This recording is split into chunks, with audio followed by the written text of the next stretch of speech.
Good afternoon, everyone, and thanks for joining us for this Saturday's edition of Alaska Weather on the 29th day of October, 2022. Up first, let's see, hazardous weather graphic. The only advisory we've got out is there in the northern panhandle, Haines and Klondike highways. That's a snow advisory that's currently out and remains out until 1 a.m. Sunday morning. And that's for total accumulations of 3 to 6 inches, and the heaviest amounts are over in the Haynesboro area, and the heaviest of the heaviest amounts are actually west of Haines. And no other watches or warnings or advisories out around the state, so we'll just go right to satellite imagery. And pretty good storm, that big storm that came across the southeast Bering Sea yesterday, crossing the Alaska Peninsula overnight and south of Kodiak Island, now moving into the Gulf of Alaska, front through the Panhandle and pushing into western Canada, and the main low center slowing up as it approaches the coastline, and actually won't bodily move inland. It'll kind of just stall out over the northeast Gulf of Alaska for the next couple of days. But behind the low, after the heavier rain, it changed over to snow. Kodiak today with the wind swinging around to the northwest, picking up. They had some snow at Kodiak Island, but overall about an inch of rain fell in the last 12 hours at Kodiak Island, and similar amounts over the southern panhandle as well. Ketchikan had 1 1/4 inches at the 12-hour period ending at 3 o'clock this afternoon. Craig Klawak had an inch even, give or take a few hundredths of an inch, but much lighter amounts to the north. Juneau only picking up 5/100ths of an inch of precipitation. And back to the west, snow fell the entire day, wet snow over the Pribilofs. It was not so wet overnight. Temperatures fell in the upper 20s there, so probably some sticking snow there, but back into the mid-30s this afternoon, both at St. Paul and St. George, with winds slowly diminishing. And also snow fell over the Alaska Peninsula. Cold Bay reporting snow today. Wet snow, temperatures in the upper 30s there. And then just some areas of light precipitation there with the cloudiness over the southwest interior up to the western Arctic coastal areas. Just very light amounts, but kind of a widespread area of light snow and snow showers going on there. It extends actually back into the Bering Sea. Higher pressure building farther out to the west there with lighter winds. As you can see on the chart there, gradient not nearly as tight over the Alaska Peninsula and Eastern Aleutians as yesterday, with the low center pulling into the Gulf there. Winds on the increase over Kodiak Island this afternoon out of the northwest. It's going to stay quite windy there for the next couple of days, actually. Rain moving into the Panhandle again, heaviest in the south, not so heavy in the north there. And Portage Glacier picked up about 4/10ths of an inch of both rain and snow today there, and that was one of the heavier amounts farther to the west there. Otherwise clearing out today over Cook Inlet, Manuska Valley areas with that northwest wind flow drying it out, coming down off the Alaska range. And just light winds, variably cloudy skies, cold temperatures up over the interior, some flurries on the Arctic coast. For tonight, that low again slows up, continues to slowly weaken, but still a pretty tight gradient over the southern panhandle there. So look for gale and storm force winds with possible gusts of 60 miles an hour, with rain moderate to heavy at times over the southern panhandle, and lighter with the snow advisory ending at 1 a.m. tonight for the Haynesboro area and the Klondike Highway, those areas. And no change. Winds slowly increasing on the North Gulf Coast, especially out of the channeled areas of Prince William Sound, Copper River Delta, and gusty north winds, north to northeast winds, Copper River Basin, Northway area possibly, but lighter winds as you get over from Delta Junction. Had winds 30 to 40 miles an hour today in gusts. Those will slowly diminish, and they'll stay light with areas of light snow or snow showers possible over much of the northern interior, out to the northern Bering Sea, north to the Arctic coast, Winds slowly diminishing along with the snow shower activity for the Alaska Peninsula. Dry for the eastern Aleutians with some clearing as high pressure moves eastward. A ridge of high pressure moves eastward. So tomorrow, not too bad there. Pribilofs, eastern Aleutians, central Aleutians, western Alaska Peninsula. And winds continuing and stays quite windy. Kodiak Island, possibly 50 to 65 mile an hour wind gusts with storm warnings and gales in those areas. Storm warnings, Kamishak and the Barren Islands.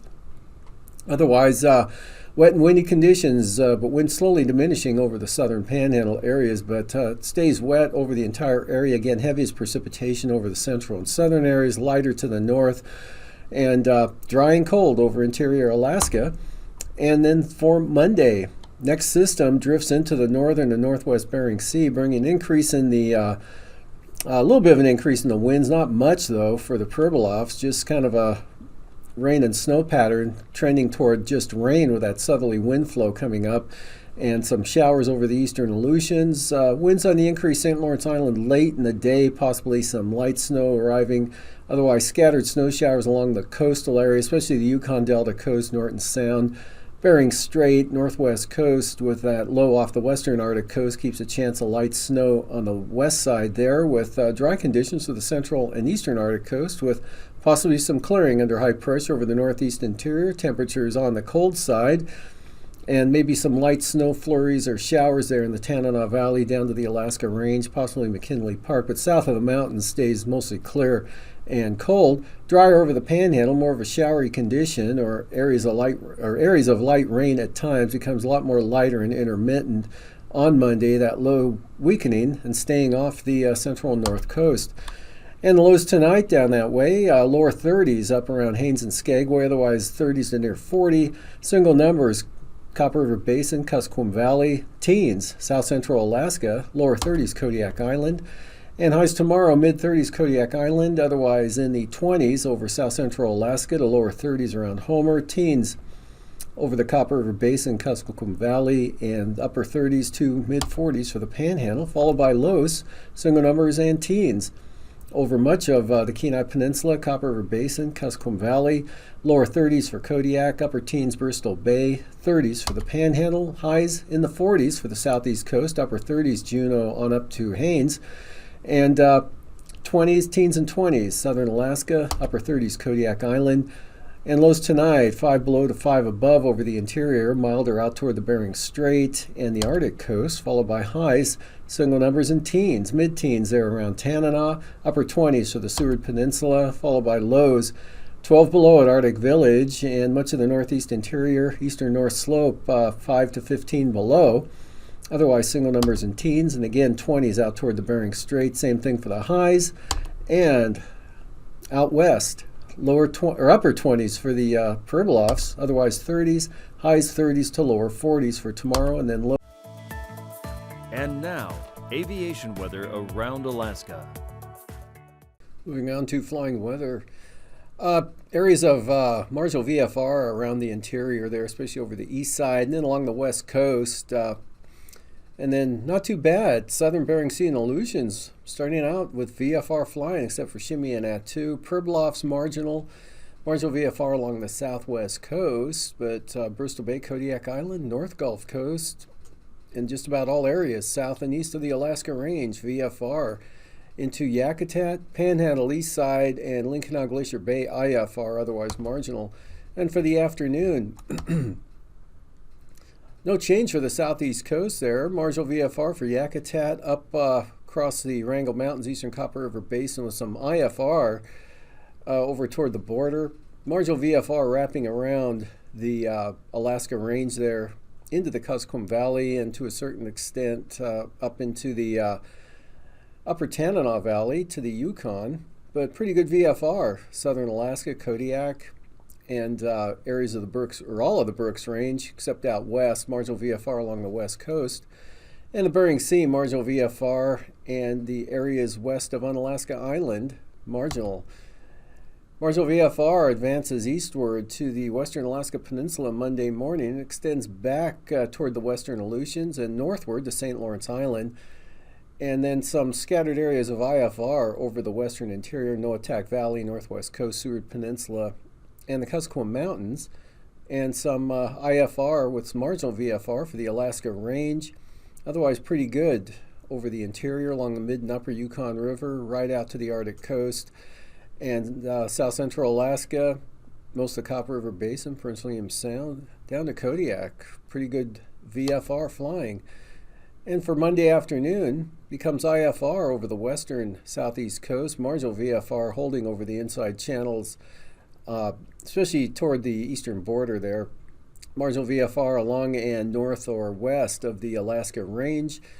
VFR, southern Alaska there, Kodiak Island again, Bristol Bay into the Yukon-Kuskokwim Delta, and northern interior VFR. Then you pick up some marginal VFR out toward the lower Koyukuk, Kobuk Valley areas to maybe some IFR for the Noatak Valley, IFR for the central Aleutians.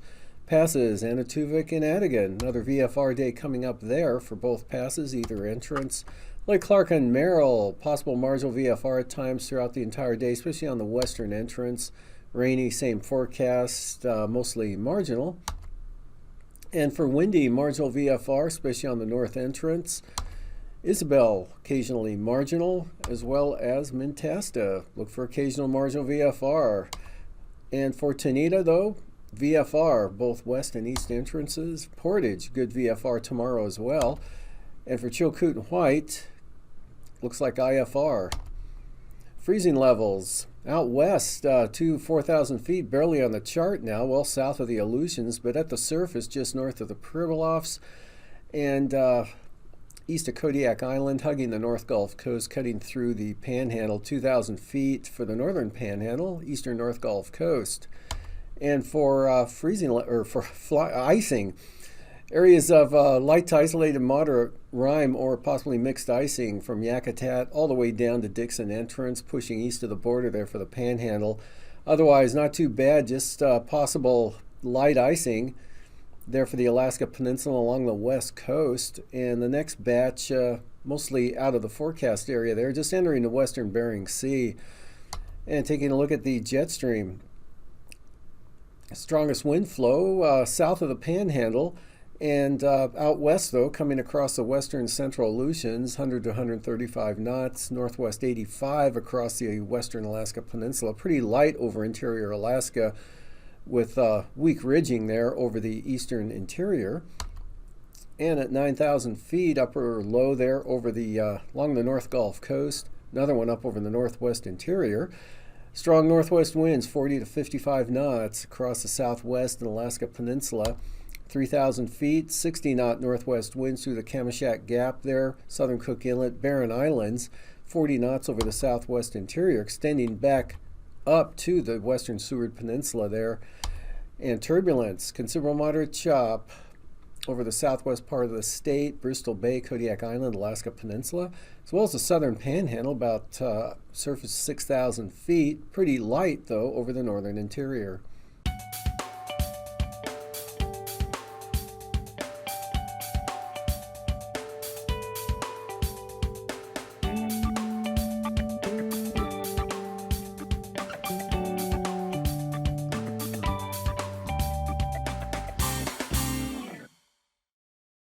When you think of a national park, you probably envision wide open natural spaces, undisturbed by human activity. There are indeed such places, but even in some of the most remote areas of a place like Kenai Fjords National Park in Alaska, the mark of man is present. Marine debris is a menace to the farthest reaches of our globe, and even designated national park lands are not immune. In the summer of 2009, the Resurrection Bay Conservation Alliance, a grassroots conservation organization based in Seward, Alaska, decided to do something about the marine debris fouling the beaches of Kenai Fjords National Park. Marine debris coordinator Tim Johnson had first-hand experience with the issue. The summer before, my wife and I, Michelle, had done a paddle from Seward, sea kayak paddle from Seward to Homer. Really, our eyes were open to some areas that we didn't realize there was so much accumulation. It was very deceiving up front. You couldn't really get a feel for the extent and impact of it. You've got this nice high tide line that's quite pristine, and you really don't get a picture for the impact, the amount of debris in that area until you get behind those storm berms. You get back into the lagoons and the vegetation around those lagoons. And then you see the absolute extent back into that veg and how intertwined and enmeshed these decades of trash deposition. So we were just appalled by that and said we got to get something together on a larger scale. The Resurrection Bay Conservation Alliance is a local nonprofit community organization, and they have been instrumental in helping the Park Service obtain funding to get larger boats to help move the debris, and they get volunteer labor and organize the work trips. And so it's really a partnership between the Park Service and the community to help get out and really get a project done that in and of itself any one group couldn't do on their own.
Most of that trash was baggable. However, there were large items, huge, piles of hauser line, for example, that we just had to hoist up onto the boat.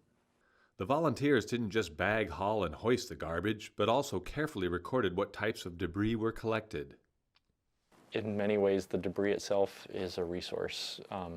Archaeologists use middens, the trash heaps, as a way of analyzing past cultures. And in one sense, marine debris is a form of a midden. It's a trash heap that left for the future would be something that people could use to analyze our culture. It may not say the best things about our culture or everything that we want, but we need to be able to document what we've done so that we can preserve that legacy, make sure that we as a society don't forget what we've been doing. We had two larger categories of marine debris that we picked up. Commercial fishing means like, say, gill nets, large hauser lines, anything that would be associated with more of a commercial fishing scale. And then the second category was more recreational fishing and household, which would be general plastics, things like that. So we had about a 75% of the commercial fishing marine debris element, and about 25% of the recreational and household further out the bay. And we had the exact opposite the closer we got to Seward. Within the bay, it was about 25% commercial fishing versus 75% recreational fishing and household. The trash is not just unsightly for park visitors, but also poses threats to wildlife and marine habitat. Really one of the larger issues now that you go to this plastic that can really get into the food web and affect the food web differently than something like glass. These substances, for instance, all these polystyrene blocks that are breaking down into all these little crumbly bits are further breaking down on a microscopic level, and how much of an impact that has, in this ecosystem is yet to be determined, but I think it's got pretty high potential. Well known that sea turtles will eat plastic bags floating in the water. They look like jellyfish to a sea turtle, and obviously a plastic bag doesn't go well in the digestive system of a turtle. Albatross will see small pieces of plastic floating on the surface and think they're small fish and other food sources and eat that in their stomachs, especially in some of the Northwestern Hawaiian Islands, they'll find dead albatross that have starved to death with a full stomach, and it's full of pieces of plastic. We're affecting our local areas this way, but we need to be thinking about it from more of a state and global, international scale. And most importantly, to try and focus on prevention of it coming in the first place. Because we're just going to see this continuing, to build up on our beaches unless we're able to get a little bit more of an approach on prevention on the front end. Marine debris is really a global problem, in all the oceans, and there are many different sources. Global shipping is one.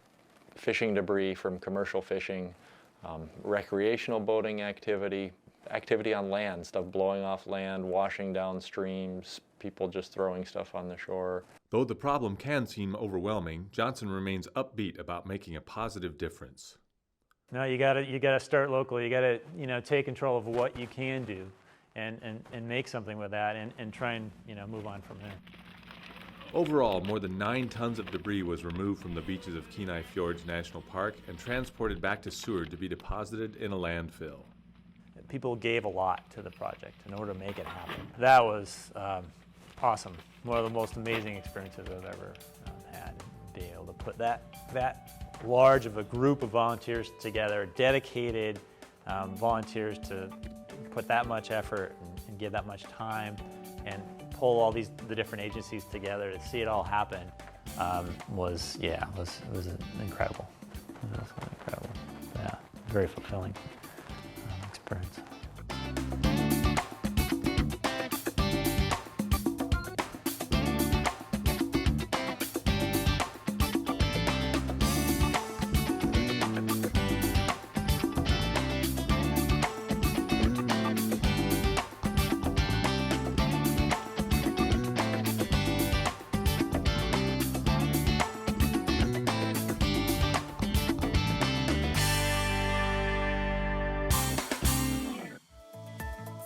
And now, marine weather around Alaska.